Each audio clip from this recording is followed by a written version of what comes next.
6 p.m. in the Senegal Maritime Division, same time right here in the economic capital city, Douala. Good evening, ladies and gentlemen. Thank you so much for joining me on this edition of the 6 p.m. primetime newscast. For presentation, I am Immaculate Fogwe. First, our major stories.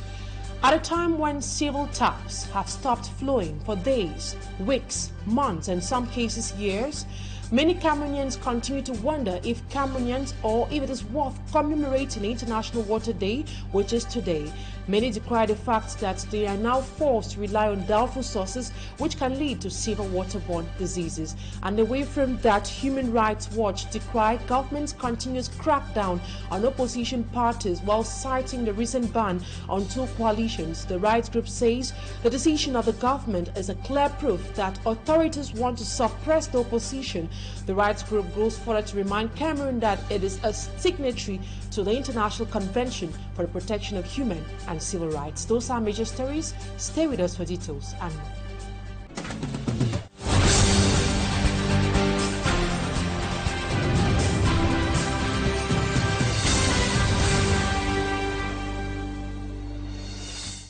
Thank you, ladies and gentlemen, for choosing Equinoxe Television. You made the right choice. Cameroon joins the international community to commemorate World Water Day on March 22nd under the theme Water for Peace. In Cameroon, locals in the different communities scramble on a daily basis for this precious liquid.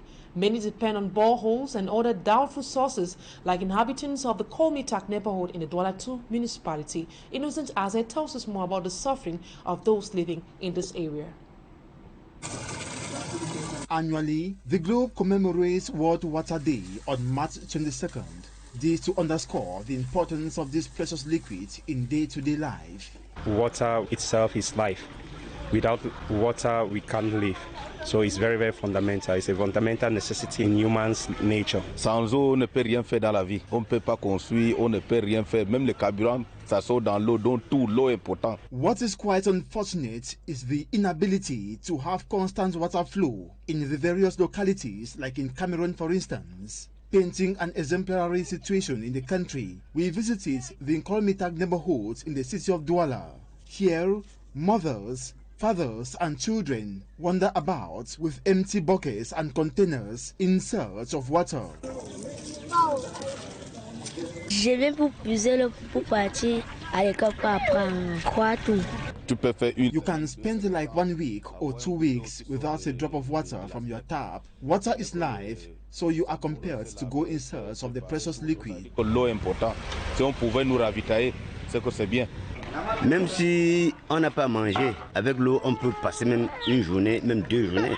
S'il n'y a pas l'eau, il n'y a pas vie. Locals rely on boreholes for washing and cooking. La majorité de la population vit qu'avec l'eau du forage. C'est grâce à son forage que le quartier se ravitaille un peu. In the northern regions of Cameroon, the situation is most severe. Pleas from the suffering Cameroonians for the chronic water crisis to be addressed over the years seem to have fallen on deaf ears, with little or nothing done by authorities. The population are mostly abandoned on their own or benefit from limited boreholes provided by benefactors.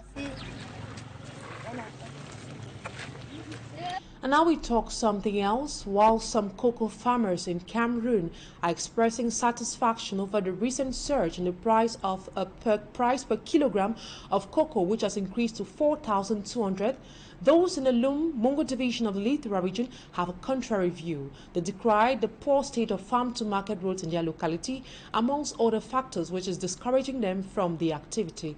Eselusi Liengu compiled their views in the following report.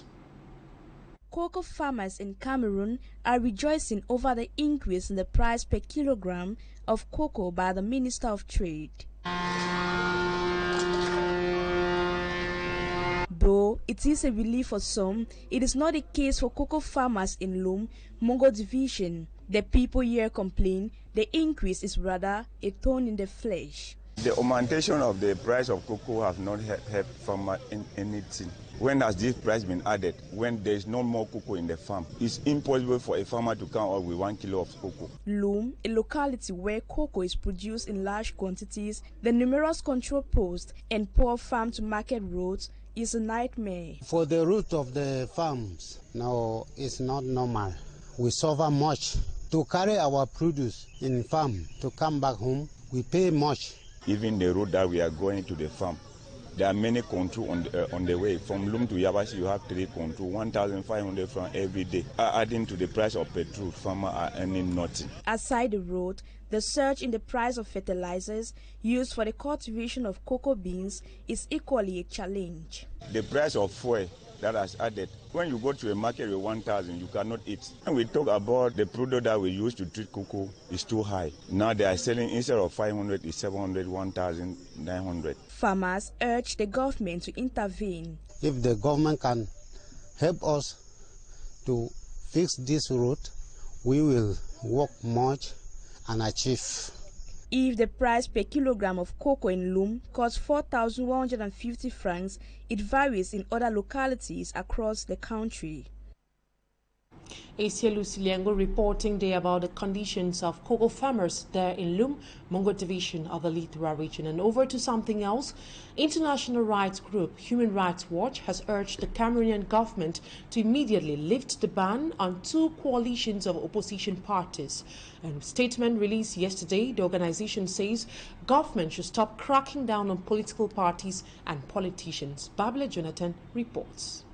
Human Rights Watch condemns what it calls Cameroonian authorities' move to close down space for the opposition and for public debates ahead of the 2025 presidential election by banning coalitions of opposition political parties. In its latest dispatch on Cameroon, the International Rights Organization highlights the fact that such moves solidify government's crackdown on free association in violation of national and international laws, including Article 20 of the Universal Declaration of Human Rights. This is not surprising given the political context of Cameroon, but nonetheless it's deeply worrying from our perspective at Human Rights Watch. There is nothing illegal or clandestine about opposition parties making an attempt to form a coalition with which to speak in a common voice and with which to share ideas and strategies. This is something that functioning democracies allow and enable opposition and ruling parties to carry out across the world. Human Rights Watch is urging the Cameroon government, notably the Ministry of Territorial Administration, to reverse its decision and change its course of action vis-à-vis opposition political parties. The government of Cameroon should stop harassing opposition parties, and it should specifically lift the ban on these 2 coalitions, and it should publicly state that it is going to allow opposition parties, even opposition parties that challenge the government and some of their programs and policies, to have the space within which to operate freely and fairly. To the organization, creating the enabling environment and allowing political parties and other stakeholders to work freely will help to avoid social unrest and violence before, during, and after elections. And now we take this note. Marcel Nyach Defenji, president of Cameroon Senate, has been reappointed to his position despite recent health issues. His election has sparked controversies, raising questions about his ability to lead effectively the nation.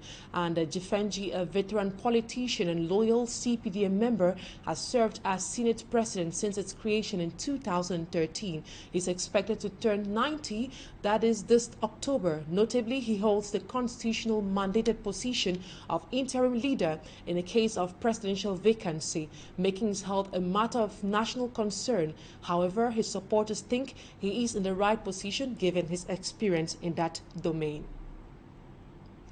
Meantime, we now talk something else, but in a similar story. The House Speaker of the National Assembly, Kavaye Jibril, was equally re-elected as House Speaker. He secured 143 votes out of 156.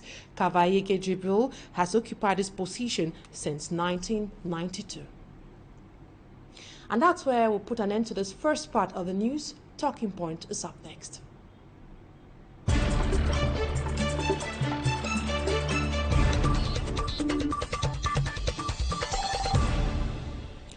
Good evening once more, and thank you so much for staying with us on the second part of the news. Tonight on Talking Point, I'll be receiving Alain Bernard Onino. He is an environmental expert, and we'll be discussing about yesterday, which was being celebrated as World Forestry Day. Good evening. It is a pleasure having you on Talking Point tonight. Yesterday was the International Day of the Forest. According to recent statistics published by the Global Forest Watch from 2001 to 2022, Cameroon lost 1.84 million hectares of relative tree cover. Can you elaborate more on this? Significant loss of forest cover in Cameroon can be attributed to several factors, including 1. Deforestation. The clearing of forests for agricultural expansion, logging, mining and infrastructure development is a primary cause of forest loss in Cameroon. This is often driven by the demand for timber, agricultural land, and urbanization. Another factor is illegal logging. Illegal logging activities, including timber harvesting without proper authorization or adherence to sustainable forestry practices, contribute to deforestation and forest degradation in Cameroon. The third factor is agricultural expansion. The expansion of agricultural activities, including commercial agriculture, small-scale farming, and palm oil plantations, leads to the conversion of forest into agricultural land, resulting in significant forest loss. Mining and infrastructure development is another factor because mining activities, road construction, and other infrastructure projects often involve clearing large areas of forest, leading to habitat destruction and fragmentation. Another factor is population growth and urbanization. Population growth and urbanization drive the demand for land and resources, leading to increased pressure on forests for housing, infrastructure, and economic activities. The last two factors are climate change because it impacts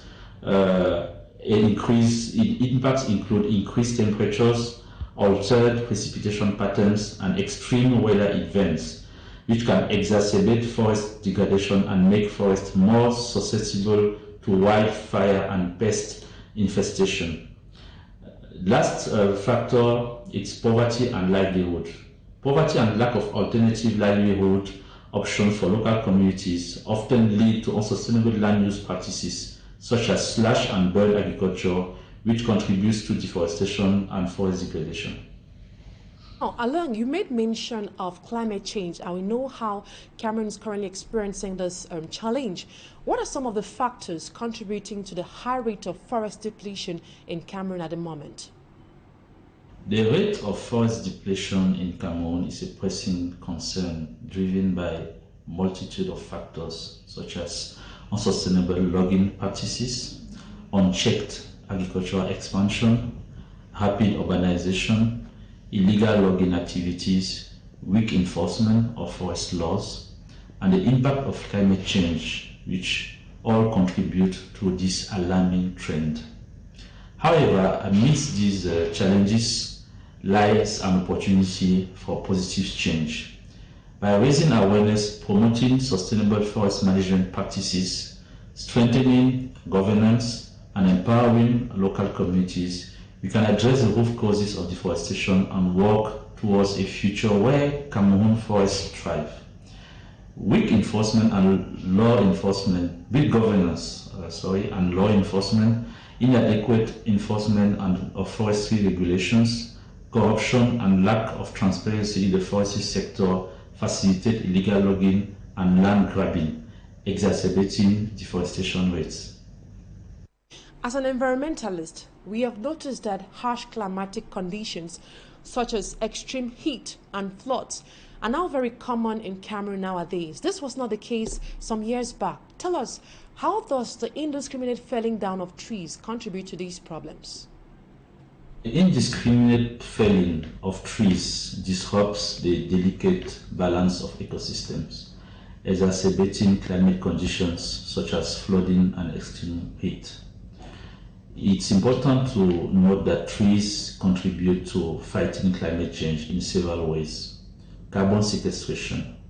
Trees absorb carbon dioxide from the atmosphere during photosynthesis, locking up the carbon in their biomass.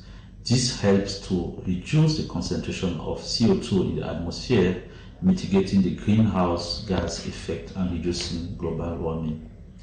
Oxygen production. Trees, through photosynthesis, release oxygen into the atmosphere, which is essential for human and animal respiration.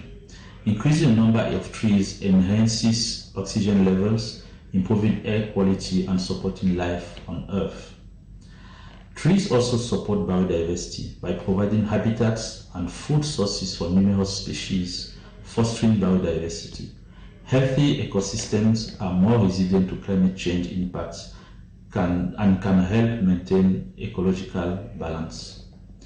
Trees regulate also temperature because they provide shade, which helps to cool the surrounding environment, reducing the urban heat island effect and lowering energy consumption for cooling buildings. Additionally, forests can influence local and regional climates through evapotranspiration, the process in which water evaporates from leaves and soil. Trees' roots help to prevent soil erosion by anchoring the soil in place. This protects valuable topsoil, reduces sediment runoff into waterways, and helps to maintain soil fertility. Last but not the least, trees play a crucial role in regulating the water cycle by absorbing water from the soil and releasing it into the atmosphere through transpiration. This contributes to rainfall patterns and helps to prevent flooding and droughts. Now, you have made mention of how this will have devastating consequences on our environment and also on the soil, including the soil. Now, what consequences does this have on humans, especially now that some farmers make use of techniques that favor deforestation? Here, I would like us to focus on subsistence farming, where many farmers now do some bush fallowing and other activities. How can it affect humans? Because of practices such as slash and burn agriculture, deforestation has significant impacts on humans. The first one is that deforestation can cause disasters such as floods and landslides. Without the natural buffer provided by trees, communities are exposed to the destructive forces of these events, leading to loss of life, property damage, and displacement. Many communities depend on forests for their livelihood, so there is a loss of livelihoods because of deforestation. Those livelihoods include subsistence farming, who rely on forest resources for food, medicine, and materials for housing and crafts. When forests are depleted, these communities lose access to essential resources, leading to poverty and the food insecurity. Another consequence is the impact on agriculture. Deforestation can negatively impact agricultural productivity by altering local climate conditions. One last consequence to mention is the loss of biodiversity, because deforestation results in the loss of habitat for countless plant and animal species, leading to a decline in biodiversity. Do you think government is doing enough through its policies to protect our forests in Cameroon? Are they doing enough? The government of Cameroon has made remarkable efforts to regulate forest exploitation and the use of forest products. The 1994 Forestry and Wildlife Law spelled out the different forest types and management options. The permanent and non-permanent forest domains are provided in the 1994 law. There are also laws related to access and use of forests by local communities. Efforts have been made to reinforce sustainable forest management. There is a new forestry and wildlife law now under development, and we hope it will contribute to better protection of the forest that is facing some challenges, including weak enforcement of logging regulations, limited capacity of law enforcement staff, and inconsistent land use planning.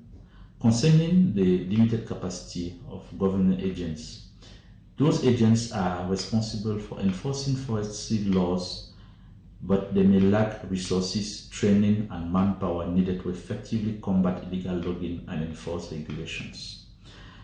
Now, concerning the land use planning, inconsistent and conflicting land use planning policies at the national and local levels can lead to fragmented approaches to forest management. Lack of coordination and integration between different sectors, such as forestry, agriculture, and infrastructure, can also result in unsustainable land use practices and deforestation. Let's talk about the individual level, especially for those whose livelihood solely depends on the sales gotten from this activity. What can be done to stop them? Clearly, for those whose livelihoods depend solely on activities contributing to deforestation, several strategies can be employed to encourage sustainable practices and provide alternative sources of income. The first one is education and awareness. Providing education and awareness raising about the long-term consequences of deforestation on livelihoods, ecosystems, and climate can help individuals understand the importance of sustainable forest management. The second one is capacity building. Offering training and capacity building programs on sustainable agricultural practices, agroforestry, and alternative income generating activities can equip individuals with the skills needed to transition away from activities that contribute to deforestation. The last one is community-based conservation initiatives. Supporting community-based conservation initiatives that empower local communities to manage their natural resources sustainably can provide alternative livelihood opportunities while conserving forests. Today is being observed as World Water Day. As the country director of the WWF, tell us, what connection does water have with our forest today? Important to note that the water that we are receiving from our tap, it's the end of a long environmental cycle. It's into which trees play a significant role in really making sure that that water is extracted from the soil through the transpiration, and if we cut down those trees unsustainably, we are likely to experience more water scarcity in the future. Alain Bernard, environmental expert and also the country director for the WWF. And that's what put an end to today's edition of the 6 p.m. primetime newscast on Equinoxe Television. Thank you so much, ladies and gentlemen, for your keen attention. Stay with us if you can.